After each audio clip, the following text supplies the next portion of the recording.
I had $47,000 worth of good news folded in my shirt pocket when I turned into the driveway at 7:13 on a Tuesday in October. The Hendricks industrial contract had taken 4 months to negotiate. 4 months of site visits and revised proposals and phone calls with procurement officers who never seemed to be in the same building as their voicemail. But that afternoon it had finally come through.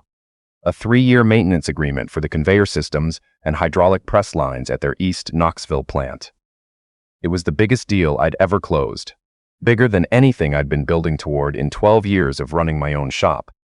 I was going to surprise my wife with dinner, not fast food, not our usual Tuesday rotation.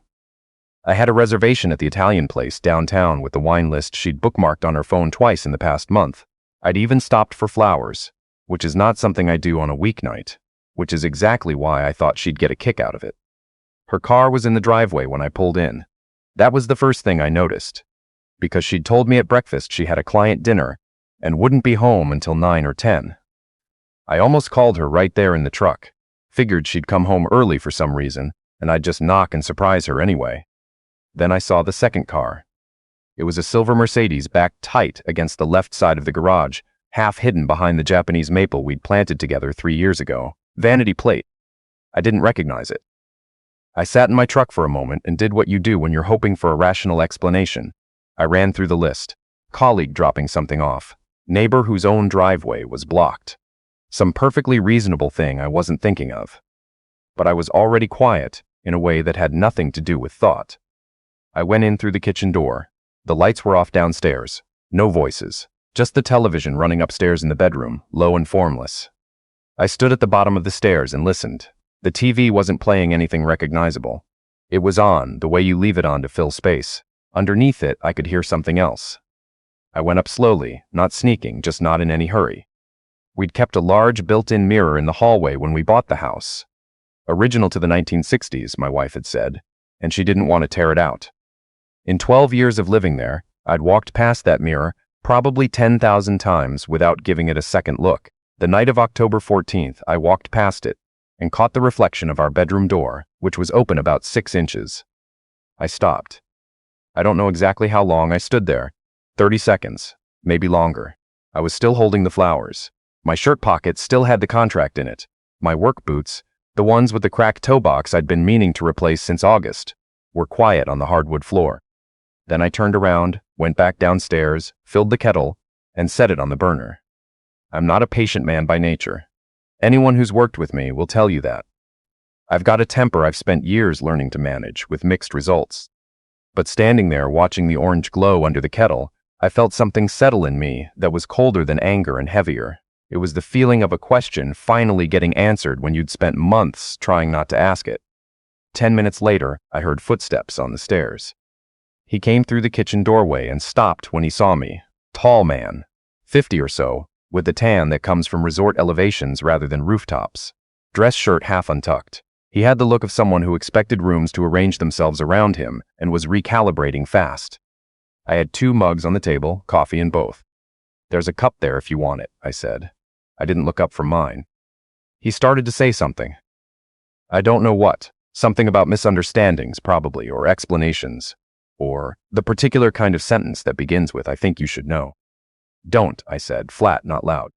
He didn't finish the sentence. My wife came down about 2 minutes after that. She'd changed back into her work clothes, but her hair was wrong, and she knew it, and she knew that I knew it. She stopped in the doorway. I looked up at her for the first time. "How long?" I said. Not a question, really, just a request for a number. She didn't look at him. She looked at the table between us. 7 months. 7 months. We'd celebrated our 9th anniversary 6 months ago.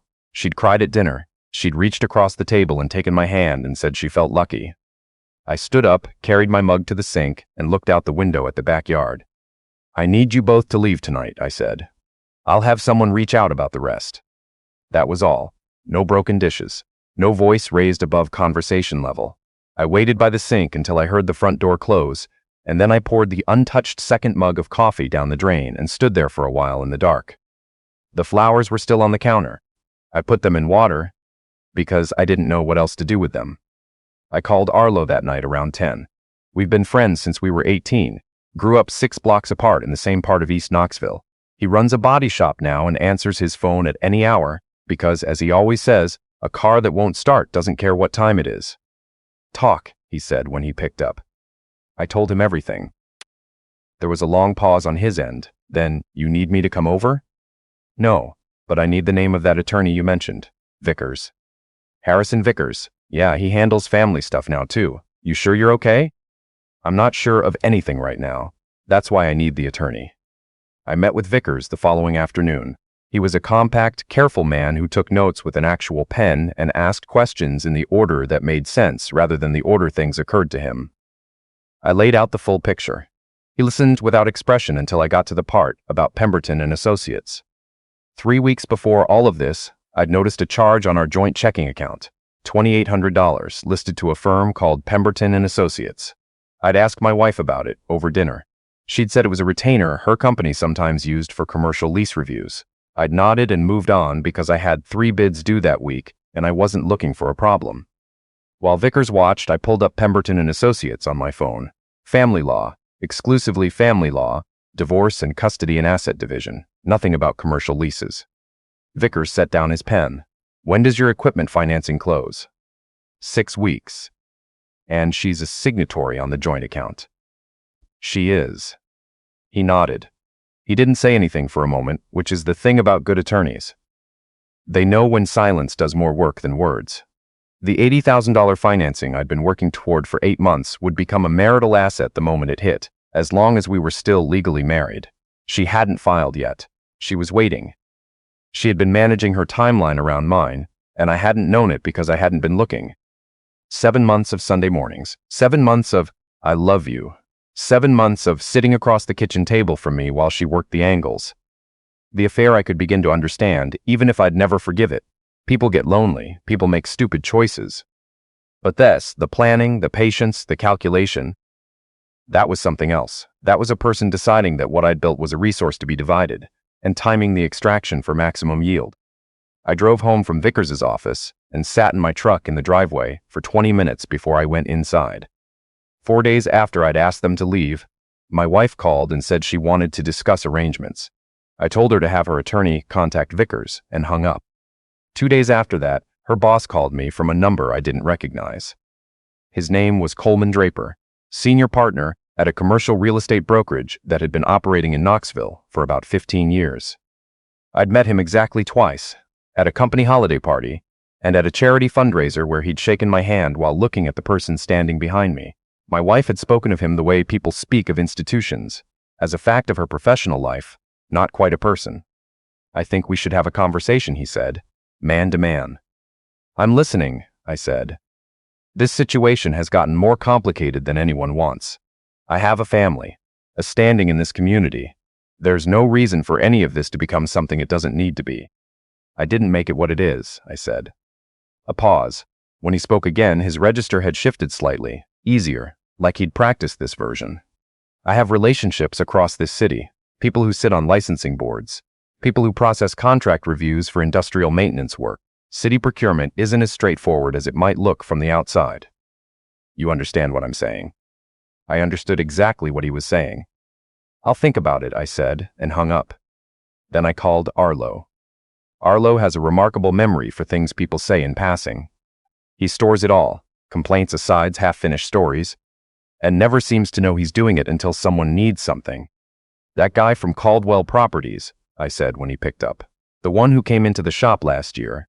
He said something about insurance. Arlo was quiet for a second. Pemberton, not the attorney, different Pemberton. He said Draper's firm had been running duplicate billings on commercial property maintenance assessments, once to the property owner, once through the commercial insurance carrier. He thought it was bad bookkeeping at first. Then it kept happening across multiple properties. Did he report it? He said he brought it up at Caldwell and was told to let it go. He left about 6 months after that. Works for a logistics outfit over in Maryville now. You think he'd talk to someone official if someone official came asking? I think he'd be relieved to. I didn't make threats. I didn't file anything myself. I made 2 phone calls, one to Arlo to get Pemberton's contact information, one to a woman I knew at the Tennessee Department of Commerce and Insurance, whom I'd met at a trade conference 2 years prior. I passed along what I'd heard and let the people whose job it is do their jobs. I also reached out to 2 former commercial clients, building managers whose properties had been under Draper's brokerage for maintenance oversight. I asked them, in the normal course of conversation, whether they'd ever seen line items on their invoices that didn't match authorized work orders. One of them pulled up her files while we were still on the phone. "I flagged 3 of these," she said. "I assumed it was a billing error on their end." It wasn't an error. Vickers called me on a Thursday morning about 5 weeks after the night my wife's car had been in the driveway. "Coleman Draper's firm has been flagged by the State Insurance Fraud Division," he said. "Formal inquiry, open this week. His broker license is under administrative review pending outcome." I sat with that. "Also," Vickers said, with the slight pause of a man who saves things for last on purpose, "his wife has filed for legal separation." I didn't know he was married. My wife had never mentioned it, which told me something. 2 weeks after that, Draper's attorney reached out to Vickers to explore whether any accommodation between the parties might be possible. Vickers told them there was no accommodation to discuss. There was a divorce proceeding, and they could communicate through the appropriate channels. My wife's attorney became noticeably more cooperative after that call. The discovery requests, which had been moving at the pace of paint drying, suddenly accelerated. A floating claim that my wife had contributed meaningfully to building my business through years of support and sacrifice, which Vickers had flagged as their opening position in a potential asset division dispute, quietly disappeared from any further filings. The documentation her attorney had apparently been assembling regarding my alleged pattern of emotional volatility and difficult temperament also stopped coming up. We signed the final divorce papers 4 months later in Vickers's conference room on a gray February morning. She got the joint savings account. I kept the house, the business, my equipment, my truck. She waived alimony. I waived any claims against her. Her attorney hurried her out of the building like someone watching a clock. On the drive home, I stopped at a hardware store and bought new work boots. I'd been putting it off since August. There's a point where you stop tolerating the small inconveniences you've gotten used to. The first month alone in the house was harder than I expected, and I'd expected it to be hard. It wasn't grief, exactly, or not the kind I'd prepared for. It was the absence of ambient noise, another person existing in adjacent rooms, the sound of someone else making coffee or turning off a light. That particular kind of quiet finds places in you that you didn't know were hollow. Arlo came over on Friday nights without being asked. We sat in the garage and talked about his shop and my contracts, and the general state of things, which is to say we talked about everything except what we were both thinking about. That's a specific skill between old friends, and it's more valuable than people give it credit for. The work helped. The Hendricks contract was demanding in ways that asked something of me and gave something back. My guys were solid. 2 of them had been with me since nearly the beginning, and showing up to a job site where the expectations were clear and the problems were solvable was, for a while, the steadiest thing in my life. 6 months after the divorce finalized, I drove to the county courthouse to renew my business operating license. Forms, a waiting area with fluorescent lighting and plastic chairs, the whole familiar bureaucratic experience. I'd done it a dozen times. The woman at the records window looked at my paperwork with the focused expression of someone who'd processed 10,000 of these and found exactly 0 of them surprising. Dark hair going gray at the temples. No wasted motion. She handed me my receipt. "Hendricks Industrial," she said, not looking up. "I know that plant. My ex-husband worked the line there for 3 years. "Small world," I said. "Not really. Knoxville's 8 minutes across if you drive it right." I was halfway to the door. I still don't have a fully satisfying explanation for what happened next, except that something in the way she'd said that, dry, precise, faintly amused at herself, made me turn around. "Is there a decent coffee place near here?" I asked. "I've been in that waiting area for 40 minutes. She considered me, weighing something that was none of my business. "Market Street," she said. "Coffee's good, music's too loud." "I can work with that." Her name was Alma. She had a 16-year-old son who played baseball and regarded his mother as a source of continuous mild embarrassment, which she took as evidence she was doing it right. She'd been divorced for 3 years from a man who, as she put it, had been more attached to the idea of family than the daily practice of one. She worked at the courthouse because she liked order, the records, the procedures, the clarity of knowing where things were filed and what the rules were. Our first date was awkward. Silences at the wrong moments, wrong restaurant, Too loud, neither of us could hear. Our second date was better. On the third, she helped me haul scrap metal from a job site to the recycling yard because I'd double-booked myself and she offered instead of letting me cancel. We spent 2 hours doing actual labor on what was supposed to be a Saturday evening, and at the end of it she looked down at her hands and said, "I'm filthy and I haven't eaten since noon. Feed me something." I thought, there it is. That's the thing right there. About a year after the divorce was final, Coleman Draper was charged with 3 counts of insurance fraud and 1 count of making false statements to a state regulatory body. He entered a plea arrangement, paid significant restitution to the insurance carriers whose claims he'd manipulated, and received 18 months of supervised probation. His broker's license was permanently revoked. His firm dissolved within the year. The office building he'd leased for 15 years was taken over by a property management company that had no idea what had happened in those rooms. My ex-wife moved to Nashville, took a position with a smaller firm there. Arlo heard through someone we both knew that she was doing okay, working, rebuilding, keeping to herself. I found that I had no particular feeling about it. Not satisfaction, not bitterness, just the mild, factual acknowledgement that people continue forward, whether or not you're watching. What took me longer to sort out was the anniversary dinner, the tears, the lucky, her hand on mine. For months I assumed it was performance, part of the long calculation. Eventually I stopped being sure. People carry more contradiction in them than the stories we tell about them allow for. She could have felt what she said that night and been meeting with divorce attorneys the following week, and both things could have been true simultaneously, and neither one canceled the other out. Understanding that didn't make me more generous toward what she'd done. It just made the question less interesting. About 2 years after the divorce, Arlo and I were in my garage on a Friday night, which by then had become something close to a ritual. He had a beer. I had a beer. The Hendricks contract was in its 3rd year, and I'd brought on a 4th employee in the spring to keep up. "You think about her?" he asked. Arlo doesn't announce topic changes. He just makes them. "My ex-wife?" "Yeah." "Not really," I said. And I meant it. I think whatever needed to be said got said at the time. "What about Draper?" Nothing to say to him. He made his choices. The state made theirs.